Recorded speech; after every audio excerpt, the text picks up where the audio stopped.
Hey everyone, I'm Kate Kennedy and I'm here with day 96 of 100 Days of Kane, PA.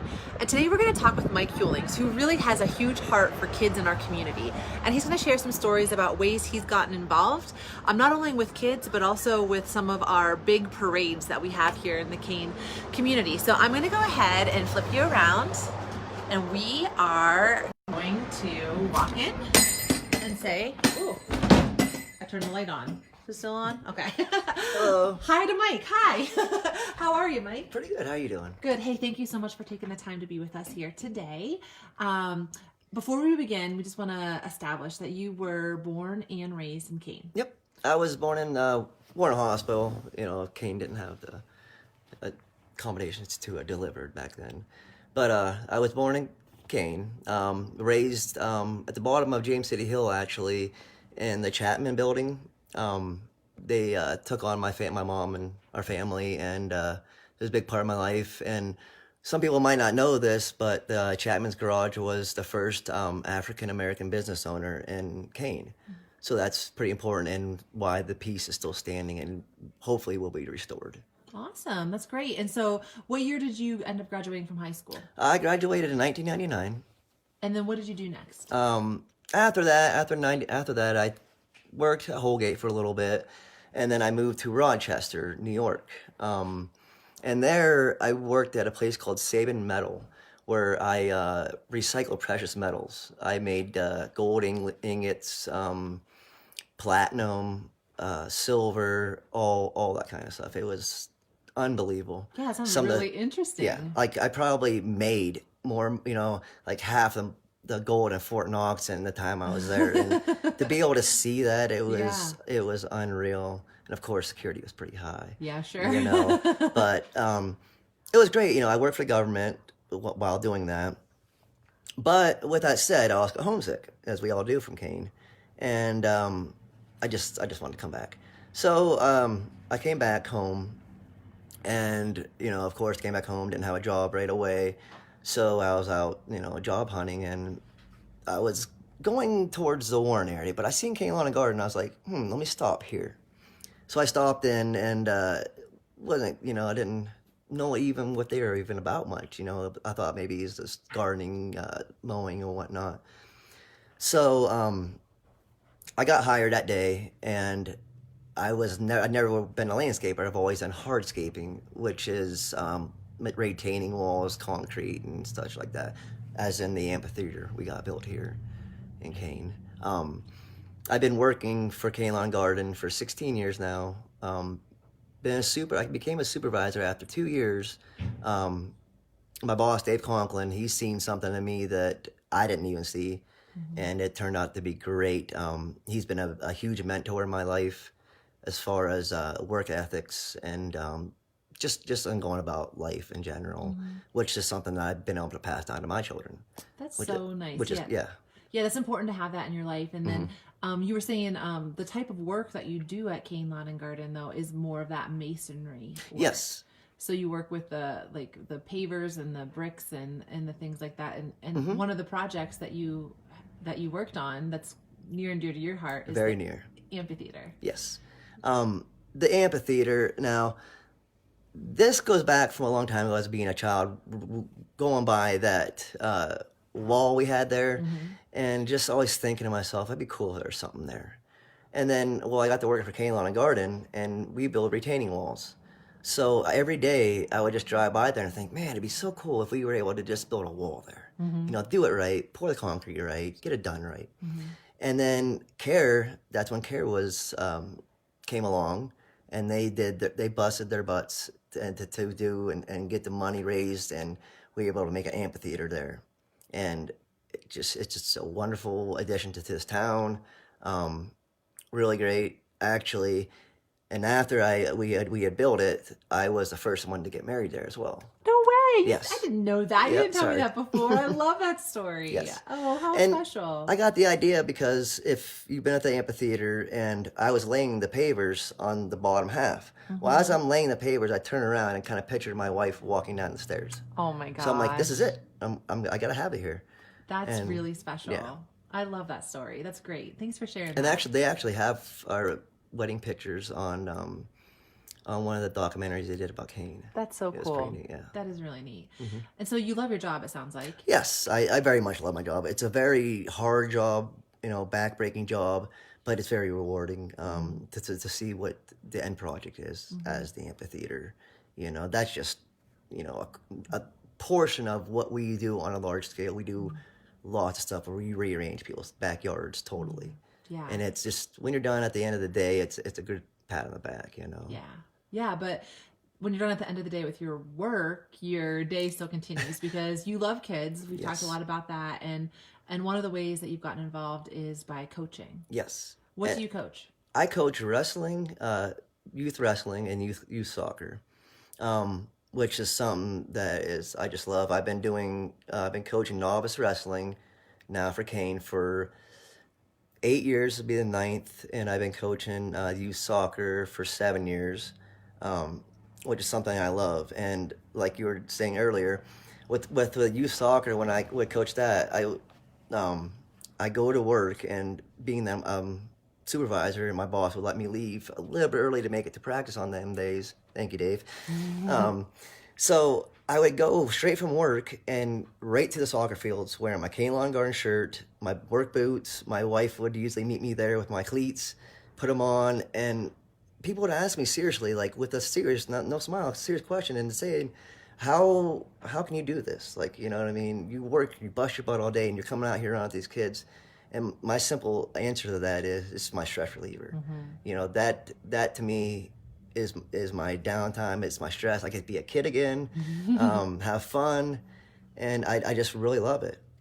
Had you played soccer in your youth? No, never played soccer a day in my life. And it's funny how it came about. Became a coach, but I didn't know what I was doing. So I'm a big sports person, so I took all the sports that I knew and I put them together. And my first season, we were running. I was doing play calls where I was actually doing signs and stuff, which soccer you don't see that much. And these were 6-year-old kids, and they were listening, and it was just great, But the wrestling is really where my heart's always been at. I've dedicated a lot of my time to that, and I just love it. How did you get started as a coach? Oh, well, that's kind of a funny story as well. I wrestled for Kane for 10 years. When I became wrestler for middle school, Tim Blankenship was the middle school coach. Well, the year that I turned to varsity wrestling, Tim got hired on to be the varsity coach. So I got moved in with Tim, as my coach so I got to have him as my coach for most of my wrestling career, which was pretty great, lucky to have. Well, my son, it was his turn to wrestle. He was 5 years old, and I went and signed him up. And we walk in the gym, and lo and behold, there's Tim Blankenship. So, and never in a million years would I ever thought I was going to be a coach or step on that wrestling mat again. And so I sit there, and Tim finally sees me. He comes over, and he says, "Mike, where's your sweatpants at?" And I had that weird look like, what? You know what I mean? And that's when it was made that, tomorrow you're going to be here, you're going to be coaching with me. That's awesome. And it was just wonderful. I mean. So what year are you on? How many years have you been a wrestling coach? 8 years. Awesome. 8 years. Of most, I coach novice, which is your beginners, the first year, second year. I've coached as low as 4-year-olds, all the way up to higher levels. We had a very exciting year last year where I was able to go to states with Jeremiah Johnson, who was a JO coach. But it was Brooke Chittister went down to states, and I got to coach her in novice, and went along with her on the trail. And so the wrestling club had me go down and coach with Jeremiah in that, and that was a one-in-a-lifetime experience to actually be on the main stage, to see it. It was just wonderful. And to top it all off, Brooke took 4th in that, and she played, so she got her medal, which is the first female medalist from states. That's awesome. So yeah, what a cool memory. Yeah, that's great. And that's another thing cool about wrestling. The girls, it's becoming more of a bigger thing. Yeah, it's starting to not just be a boys' sport, but also girls. Yeah, that's great, Mike. And coaching isn't the only way that you are connected to kids and giving back to kids. You have a program where kids, and actually adults too, can receive bikes if they can't afford them. Yes. Could you tell us a little bit about that and the story of how that got started? Yep. It was a good, 5 years. Let's see, no, 3 years ago. Sorry, excuse me. And it was. I just got back to work, so we're looking at April. People at the time were cleaning out their houses and stuff from the winter, getting rid of the trash. And one thing I noticed was there's a lot of bikes sitting out front. What do you do with an old bike? So I had to just brainstorm on the fly. I was like, well, why don't we take these bikes and fix them up and give them the kids in need? Something I can do with my sons on our free time. Teach them about working on bikes. So I went out and made a Facebook post about that, and we right off the bat, Joe Gentile, great guy. He came in and donated the first bike, and then along with Travis Davidson, and I was supposed to be fixing bikes, okay, but they bought them brand new. God bless them, and they have done lots more donations since then too as well. But our first drop-off was in Bradford, and we were contacted by a pastor over there. And there was a family that was a needed family. They didn't even really have any place to stay at the time. And they really wanted, the one son wanted a bike really bad, and the mom couldn't afford it. And she reached out to every single place she could, and there was no help. So she got a hold of us, and like I said, Joe bought the bike, and Travis bought his sister a bike, which she didn't even know. So me and my wife packed these bikes in our car at the time on a rainy day and bungeed them down, and we drove to Bradford, and we met them in the park. And if you go to our website, Free Bikes, Negative to Positive, you can see the actual story. My wife videotaped the whole thing, and it was wonderful. Bradford Air did a piece on it, and the mother said something that I'll never forget. And she said that Mr. Hewlings was a angel sent by God to me. Oh, wow. And that was, that right there was a full-blown, let's get this on the road. Yeah, You know what I mean? That was like all the confirmation you needed. Yes. What was it that motivated you to do this? I mean, I know you saw the bikes there, but lots of people probably drove by those bikes too and didn't think to do this. Well, it's not like that. It's just, with having a lot of love for kids and children, they don't understand sometimes what mom and dad are going through and the struggles, and, their friends have bicycles, they don't. And, myself, I wasn't a very rich child growing up. I had, we had struggles too. So I understand in a sense. And giving them bikes to those kids when I would do it, it was like Christmas for them, And I can relate with that in a sense, because when I was a kid, I always rebuild bikes. So I always have a new bike, So something that's a passion anyway. You Yes. love doing it. Yep. And you were saying that, sometimes kids that don't have a bike, their friends might have bikes, but they don't know why, or it's hard for them because they can't necessarily go out and just buy their own. And you told us a great story about a kid who didn't have a bike, and you guys showed up in a big way. Can you tell that story? This was a big story. There was a child from Warren who had his bicycle stolen, and the mother reached out to our webpage and told me of the story. So I went to the Eagles, and which the Eagles have been a big supporter of Free Bikes, Negative to Positive. But we had talked to the Eagle Riders, which is a motorcycle club, and it was so awesome. They escorted me and my wife with our van. There was about 10 to 15 motorcycles, and they escorted us all the way to Warren. We pulled up in front of this child's house, and I swear, like, they backed in, they revved up. All the kids from the neighborhood came out. The child and the mother came out crying, and it was just unbelievable. Gave the child his bike. All the kids in the neighborhood, they took off on their bikes, and they came back. And so the Eagle Riders let the kids sit on their bikes. And On their motorcycles. On their motorcycles. And then we, all the riders, all sat on their bikes. On their bicycles. And we got pictures of that, That's which so cute. you can view as well. I love that. So that was very That'd be awesome as a Yeah. kid to see all of these motorcycles pull Yep. up, and then to get your own bike and join your friends who had their bikes right there too. So you're not left out anymore. Yeah, that's a great Every story, day Mike. the mother told me, he'd wake up and ask, have the police found my bike yet? And just very upset. And the mother did not have the money to go ahead and go buy another bike. You know what I mean? And like, there was a lot of children in that neighborhood, and he was the only one without a bike. Wow, that's really cool, Mike. And he got a brand new one too. which Awesome. we did a fundraiser here at the amphitheater last year, and we raffled off bikes. We had 2 bikes brand new, and we raffled them off. Well, Kevin Dinger won, and he gave the bike back to us. So we gave it to the child award. How cool. That's an awesome story. Yep. And so the name of your this program, could you tell us how you got that name? What it means to you? It's like I said, it's free bikes, negative to positive, and what it is, it's a negative sign, a number 2, and a plus. And I have a tattoo right here of that symbol. And what that means to me is for every negative out there, there's always a positive. It just depends on how hard you're gonna look. You know, you gotta look deep and hard for that, or just be negative about it. You know, there's no reason in life to ever feel negative about things unless you just can't change it. But other than that, you can change things, and there will be positives. You just gotta look really hard for that.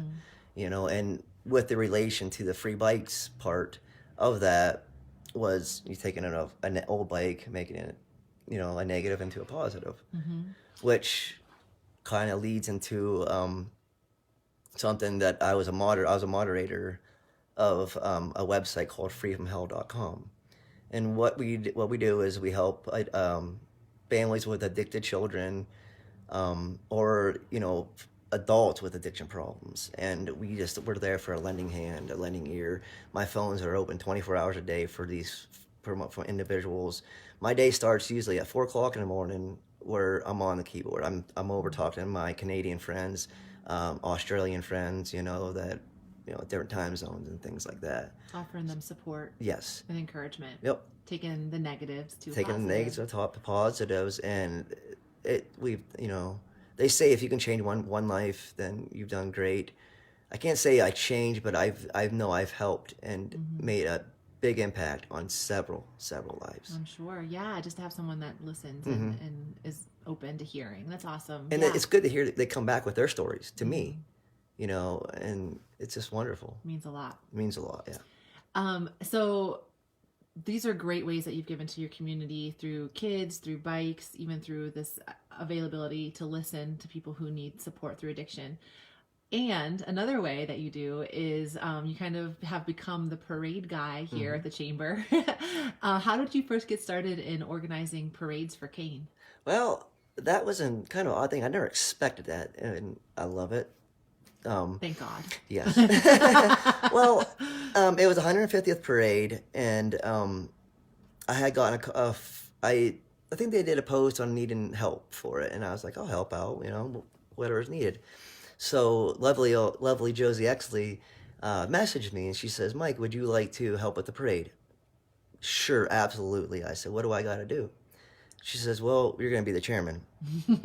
Wow, okay. I can completely hear her saying this too. I said, okay, Josie, what do I got to do? And she says, basically, we're going to give you an X amount of dollars, and you're going to run a parade. Okay, you know, a little bit to take on, but... And the 150th, no pressure. Yeah, no, not at all. But with her, Sue Holt, Jim Graville, we came together, we made it happen, and it was wonderful. It was like 2.5 hours long, a parade. Something I'll never forget, in which we won Organization of the Year for the following year, which was very awesome. I got the certificate for that. That's awesome. Yeah. Yeah, and so that would have been 2014, so that would have been 5 years ago. Yeah, 2014 was the 150th. Yeah, So okay. And from there, you continue to stay involved with parade planning. Yeah, I just loved it. And not only that, with all, you know, there was 8 to 9 months of me doing this and within contacts. I've already had contacts, you know, and I was all on that. So then the chamber contacted me again and was like, would you like to do this for us, you know, from now on? I said, absolutely. This is, you know, great. And the main reason of that, because, you know, always growing up, you always hear the Kane, you know, myth, legend, whatever, you know, don't blink before the parade's going to be over.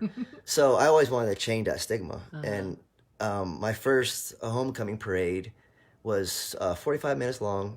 It was a great parade. I'm looking to increase that every year. So Kane, step your game up. But and this year we're doing something we're adding to it is a float competition where we're going to give away trophies to the winners. And we're hoping that this is going to keep going on and make these parades bigger. And, these parades to me mean a lot to this community. Not only that, it means that means support to these children that are out there doing what they do. The student athletes, The student band, athletes, yes. the kids that are like the Boy Scouts, Girl Scouts, everyone that's marching in it. And not only that, let's admit it, Kane has gone far with sports lately. And, so these kids they deserve every little bit of, backing they can get. So, And especially for the homecoming parade, there's a lot of Kane spirit around. lots of Kane spirit. And that's one of the things I love about this town. It's Kane spirit, hometown spirit. And, that's, just a wonderful thing. Well, that's what I was going to ask you next. Why do you love Kane? And that's what I was going to tell myself. But the reason I love Kane so much is because Kane's one of them places. We're a small town. People don't like everything you say. People have their own opinions, their own, thoughts or whatever. But at the end of the day, when there's a problem and someone's in need of something, no matter who they are, everybody comes together and they help that person out. And to me, that's like no other. You'll never find that in any other town. You can have two people that don't even like each other will come together. And I just use that as a phrase, not like each other. Yeah. But, right. I mean, everyone has their issues, but they can put them aside. different walks of life of people, Yeah. and it's so wonderful. You don't see that in any other town like Kane. I agree that Kane's really good at that. Yeah. When things get tough, people really do come together and show support. And that's just, it's awesome. Yeah, that is a special thing. Well, this has been so great hearing your stories, Mike. Is there anything else that you'd like to share before we wrap up? Not really, I guess. Just I love doing what I do.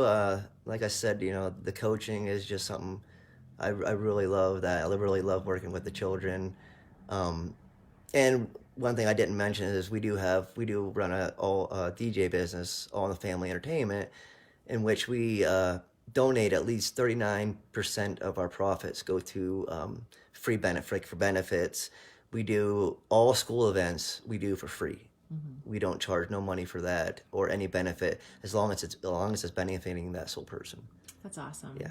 Well, thanks for all that you do for the community and the ways that you give back to everybody, but specifically the ways that you are investing in the kids of Kane. So And thank you one for other that. thing too is I like to thank Kane for your support, because without you in this town, free bikes and negative positive couldn't have been a thing.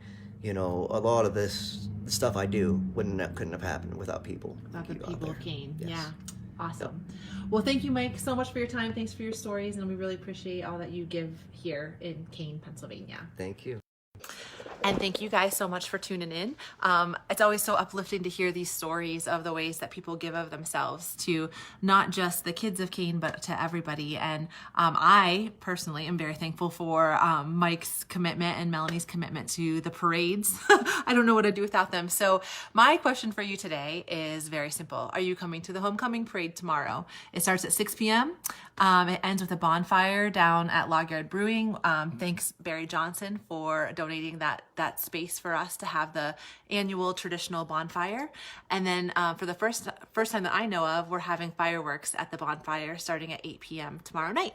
So we hope to see you there. Let us know if you're coming. Thank you again for tuning in, and we'll see you again tomorrow for day 97.